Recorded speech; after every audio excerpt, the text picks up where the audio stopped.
I have an opening statement. Copy will be distributed or may have been distributed. Let me read the statement. It will only take 160 minutes. So you'll have to be patient. We've just heard the longest budget speech delivered by a finance minister in recent years. It lasted all of 160 minutes. If therefore all of you are exhausted, as I am, I would not blame you. The only way I can help is by keeping the opening statement brief.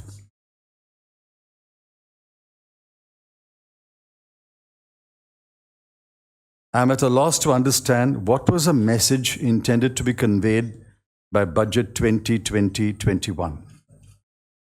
I'm also not able to recall any memorable idea or statement in the speech. The takeaway from the budget speech are the following. 1. The government has given up on reviving the economy or accelerating the growth rate or promoting private investment or increasing efficiency or creating jobs or winning a greater share of world trade. 2. There were multiple themes, segments, and programs, leaving the listener dazed and confused.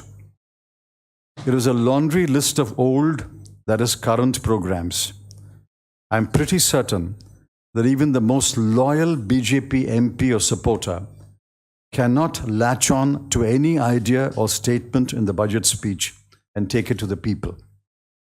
If the ongoing programs have failed the people, how can throwing more, or in some cases less, money into the ongoing programs change anything? 3. The BJP government has been identified with debatable positions like self-reliance, protectionism, control, and aggressive taxation. The budget affirms those positions. The government does not really believe in a market economy, competition, or higher trade intensity. The chief economic advisor must be a very disappointed man. 4. The government is in complete denial that the economy faces a grave macroeconomic challenge and the growth rate has declined in 6 successive quarters. There is nothing in the budget that leads us to believe that growth will revive in 2020-21. The claim of 6 to 6.5% growth next year is astonishing and even irresponsible. 5. The Indian economy is demand-constrained and investment-starved. The FM has not acknowledged these 2 challenges, and that is a pity. Consequently, she has proposed no measures or solutions to those 2 challenges.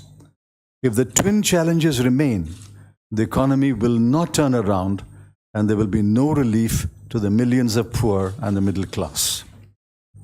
6. Food subsidy has been reduced.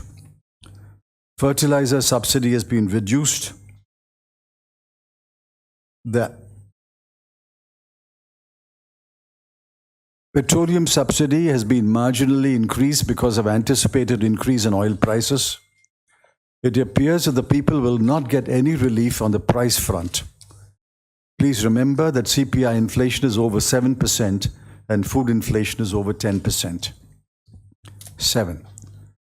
The finance minister failed miserably on marksmanship. In 2019-20, the current year, she failed to meet any of the key budget estimate targets: nominal GDP growth, fiscal deficit, net tax revenue collection, disinvestment revenue, or total expenditure. There is no assurance that she will meet the targets set for 2020-21. 8. The government does not believe in reforms and certainly not in structural reforms. The FM has outright rejected every, and I repeat, every reform idea contained in the economic survey. I wonder, did the FM read the economic survey? I also wonder, was the chief economic advisor privy to the contents of the budget speech? I think the answer to both questions is in the negative. So that is your budget for 2020-21. You did not ask for such a budget, and you did not deserve such a budget for voting the BJP to power.